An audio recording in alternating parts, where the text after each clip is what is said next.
AITA for refusing to pay for my brother's wife's funeral? My name is Claire, and my relationship with my younger brother, Aaron, has always been complicated. Even when we were kids, I felt like I was half sister, half parent. He was the type who could charm his way out of trouble, while I was the one who stayed late after dinner, helping mom clean up and trying to keep peace in the house. Growing up, Aaron was never bad at heart. He was funny, charismatic, and people naturally liked him. But he always looked for shortcuts in life, the easy way out, the quick thrill. As adults, those shortcuts turned into bad decisions, and somehow, I was always one of the people cleaning up after him. 5 years ago, Aaron fell into gambling. At first, it was harmless, or so he said. Just poker nights with friends, small bets here and there. I didn't think much of it until it started consuming him. Suddenly, he wasn't just betting 20 bucks on a Friday night. He was wiring money to online betting sites, disappearing for hours, and lying about where he'd been. It reached a point where his life revolved around winning back what he'd lost. A vicious cycle that only pulled him deeper. One night, I got a call I'll never forget. It was past 10 p.m., and when I answered, I heard my mom sobbing so hard she could barely get her words out. Through choke breaths, she told me Aaron was in serious trouble. He had racked up a massive debt and had been pressured by people he owed money to. Desperate, he begged our mom for help. She had gone to the bank, taken out a loan she couldn't afford, and handed over thousands of dollars to keep him safe. Mom confessed something that broke me inside. On her drive over to my house to tell me everything, she'd had a fleeting thought of swerving her car into oncoming traffic just to escape the unbearable stress. I sat there on the kitchen floor, phone clutched to my ear, my whole body shaking. At that time, I was 6 months pregnant with my second child. My husband, Daniel, and I had been carefully saving to move into a bigger home to give our growing family space. But the thought of our mom losing her house, or worse, her life, was unbearable. That night, Daniel and I made a gut-wrenching decision. We drained nearly every dollar of our savings, $18,000, to pay off the rest of Aaron's debt. It hurt, but at least mom could breathe again. Aaron called me later, his voice trembling with what sounded like genuine remorse. He promised, over and over, that he'd pay us back, dollar by dollar, no matter how long it took. I wanted to believe him. For a little while, I did. A few months later, Aaron met Leah. At first, she seemed like a blessing. She was supportive, encouraging him to keep his job at the local warehouse, urging him to stay away from gambling. For the first time in years, Aaron seemed grounded. He was attending family dinners again, laughing with us, and talking about building a future. One evening, he came over with Leah and asked if our daughter, Emily, could be the flower girl at their wedding. My heart swelled. Emily adored her uncle, and she was thrilled at the idea of being part of his big day. But slowly, things started to change. Leah began making little digs during conversations, subtle comments that made Daniel and me uncomfortable. Once, while discussing our plans to move into a bigger house, Leah smirked and said, "It's funny how some people think they're better than others just because they have a stable marriage and savings." She laughed it off like a joke, but the tension in the room was palpable. As the wedding approached, Leah became more controlling. Aaron started canceling plans with us last minute. Our mom noticed it too. He visited less often and seemed nervous when Leah was around. Then came the gut punch. Leah posted a photo of her wedding seating chart on Facebook. I stared at it, confused and horrified. Emily's name was nowhere on the list of flower girls. Neither Daniel nor I were listed as guests. No text, no call, no explanation. We were simply erased. I didn't want to cause drama, so we stayed quiet, but Emily cried for days. She didn't understand why her uncle didn't want her there. I had no answers for her. After the wedding, things only got worse. Aaron slowly stopped visiting our mom altogether. Then, to my absolute heartbreak, he stopped seeing his daughter from his previous relationship. Leah didn't like how much time he spent with his little girl, and Aaron, rather than standing his ground, simply let the relationship fade. Watching him abandon his own child felt like watching a piece of him die. Then, out of nowhere, Leah passed away. She was only 39 and died from a sudden illness. It was shocking. Even with all my resentment, I was stunned. I felt genuinely sorry for her mother, who was completely shattered by the loss. But I couldn't ignore the damage Leah had caused in her lifetime. How she'd isolated Aaron, driven wedges between family members, and left so much hurt in her wake. Not long after, my dad called me. His voice was tired, almost pleading. "Claire," he said softly, "Aaron's struggling. He can't afford the funeral costs. Could you and Daniel help him out?" Apparently, Aaron had no savings. His friends had even started an online fundraiser, but the donations weren't enough. I wanted to scream. Aaron had never paid us back a single cent of the $18,000 we gave him. If he had, we would have gladly loaned him money again, with no interest or time limit. But he and Leah had lived as though our sacrifice never happened, while Daniel and I spent years putting our dreams on hold. I told Dad through clenched teeth, "I'm sorry, but we can't. It's not just the money. It's Emily's heartbreak. It's Mom's breakdown. It's Aaron abandoning his daughter. I can't keep saving him while he gives nothing back." Dad was silent for a long time before saying, "I understand, but it's still family, Claire." Since then, the family has been divided. Some relatives whisper that I'm heartless for refusing to help. Others quietly tell me they understand understand my decision, but don't dare say it out loud. What cuts deepest is the way people are now talking about Leah. Social media is flooded with posts calling her an angel and the kindest soul. Every time I see those words, my stomach twists into knots. It feels like everyone has rewritten history, painting her as perfect, while I remember how she manipulated Aaron and tore our family apart. Even now, I feel a distant pity for Aaron. Losing a spouse so suddenly is unimaginable, but that pity is like what you'd feel for a stranger whose life fell apart, detached and personal. The truth is, I don't want to give him a single dollar toward Leah's funeral, not because I'm vindictive, but because I know, deep down, that nothing would change. Helping him now would only continue the cycle of me rescuing him while he learns nothing and gives nothing in return. And I can't stand the thought of standing at her funeral, listening to speech after speech about her kindness, knowing how deeply she hurt the people I love. Sometimes I lie awake at night, staring at the ceiling, wondering if I've made the right choice. Part of me worries that someday, Emily will ask why we didn't help her uncle, and I'll have to explain everything: the debt, the betrayal, the heartbreak. 2 weeks after Leah's funeral, when things had finally begun to feel somewhat normal again, my phone buzzed with a notification. It was a long WhatsApp message from Aaron. My stomach dropped the moment I saw his name on the screen. I sat on the couch, holding my breath before I opened it. The message read, "Claire, I know you didn't come to the funeral, and I get that you're still angry with me. But Leah meant everything to me, and losing her has broken me in ways I can't even explain. I'm drowning right now, and I really thought my family would be there for me. Instead, you turned your back on me when I needed you most. I'm disappointed, but I won't beg. Just know you've hurt me more than you realize." My hands trembled as I read his words. I had been expecting some kind of apology, maybe even a sign that he understood how much pain he'd caused us. But instead, he was blaming me. Daniel, who had been reading over my shoulder, muttered under his breath, "Unbelievable. He's twisting it like you're the bad guy." Something inside me snapped. For years, I'd swallowed my anger. I'd stayed quiet to keep the peace, even when Aaron's choices and Leah's manipulation tore our family apart. I wasn't going to stay silent anymore.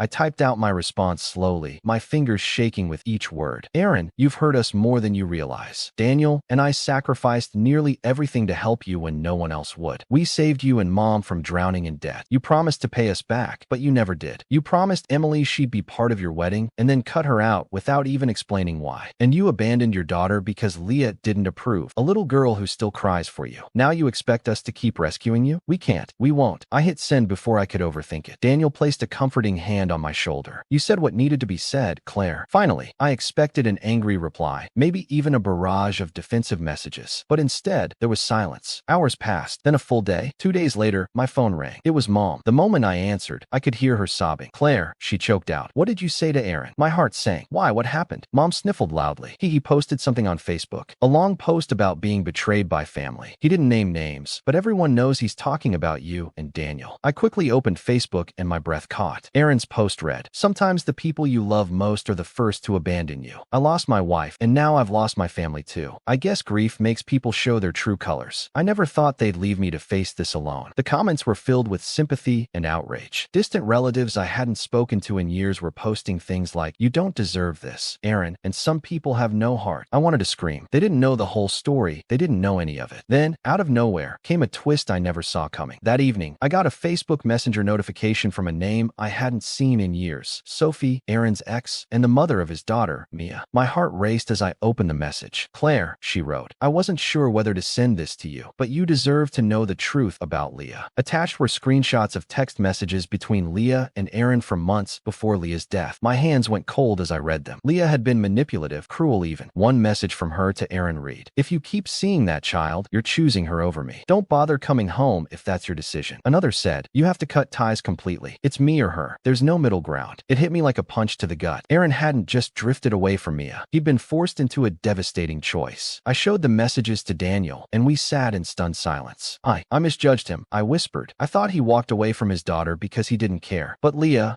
manipulated him." Daniel finished grimly. "But Claire, he still chose Leah over his kid. He let it happen." Daniel was right. My sympathy for Aaron warred with my anger. Yes, Leah had pushed him, but he had allowed it. He'd stood by silently while Mia suffered. Just when I thought I couldn't feel any more conflicted, conflicted, Sophie sent me a voice message. It was Mia's voice, small, trembling, heartbreaking. "Aunt Claire," she said softly, "is Daddy ever coming back? I miss him." I played it 3 times, sobbing harder each time. That little girl was caught in the middle of a storm she never created. Later that night, Aaron called me. My phone lit up, his name glowing on the screen. Daniel glanced at me and said quietly, "You don't have to answer." I didn't. I let it ring until it went to voicemail. I just couldn't face him. Not yet. The next day, Mom called again. This time, her voice was sharp, almost accusing. "Claire, you have to fix this. Aaron is falling apart. He's drinking every night. He says he has nothing left. No wife, no daughter, no sister. You can't just leave him like this." I snapped, my voice breaking. "Mom, don't you see? He did this. We didn't. I can't keep saving him while he destroys everything around him." There was a long silence before Mom whispered, "You sound just like Leah right now." That cut deeper than any insult. Meanwhile, Aaron's social media posts became more dramatic. One night, he wrote, "I don't know how much longer I can do this. Everyone I trusted has turned their back on me." The comments exploded with concern. Some relatives began openly criticizing me, saying I was cold-hearted and selfish. My phone buzzed nonstop with messages ranging from pleas for reconciliation to outright hostility. Then Sophie reached out again, this time in a panic. "Aaron came to see Mia today," she typed. "He told her he loves her, but he's not ready to be a dad again. Claire, she's devastated. I think he just made it worse." I felt like my heart was splitting in two. Aaron was drowning, but Mia was sinking right along with him. That night, Daniel and I stayed up late talking. Daniel said quietly, "Claire, maybe it's not about money anymore. Maybe this is about whether your family can survive at all." The next morning, I made a decision. I texted Aaron, "We need to talk, just you and me, tomorrow afternoon." He replied almost instantly, "Okay." When we met at a quiet cafe, Aaron looked like a shell of himself. His eyes were bloodshot, his hands trembling. "Claire," he said, voice cracking, "I don't know how to do this without Leah. I know she wasn't perfect, but she was my world." I swallowed hard. "She wasn't just imperfect, Aaron. She hurt you. She hurt Mia, and she hurt all of us." He buried his face in his hands. "I know, but I let her. I thought choosing her meant love, and now I've lost everyone." For a moment, I almost reached across the table to comfort him. But then I remembered Emily's tears, Mom's breakdown, Mia's voice message. "You can fix this," I said quietly. "Start by being a father again. Start by facing what you've done. But I won't give you money, and I won't keep cleaning up your messes." Aaron nodded slowly, tears streaming down his face. "I don't deserve forgiveness, do I?" I didn't answer. As I walked out of the cafe, I felt strangely lighter. The road ahead would be messy and painful, but for the first time, I knew where I stood. Whether Aaron rose from this or sank even deeper was up to him now, not me. And when I got home, there was a new voice message waiting for Mia. "Aunt Claire," she said softly, "thank you for talking to Daddy. It wasn't a happy ending. Not yet. Maybe not ever. But it was a glimmer of hope in the middle of so much heartbreak." Claire, you are not the AITA. Fresh perspective. You poured savings, time, and emotional strength into Aaron's survival when he was drowning. That sacrifice should have been a turning point, but instead it became another entry in a long ledger of disappointments. His choices, fueled by Leah's influence but also by his own weakness, routinely placed you in the position of rescuer. That's not fair, nor sustainable. Suggestion: refusing further financial or emotional bailouts isn't cruelty, it's boundary setting. Helping him again would reinforce the same cycle. He collapses, you repair, he forgets, you bleed. By drawing the line, you forced him to face reality. That's not abandonment, that's tough love in its truest form. Here is joke: if family dynamics were a board game, you've been the free bank everyone raids without ever paying back. The rules clearly state you don't have to keep lending Monopoly money when the other player flips the board every few turns. Verdict: you are not the AITA. Aaron's pain is real, but his history shows that every rescue only delays accountability. Your decision doesn't make you heartless, it makes you finally wise enough to stop being the permanent safety net. Before we jump into the next story, don't forget to like and subscribe, and let us know your favorite part in the comments. AITA for planning to break up with my boyfriend after his birthday?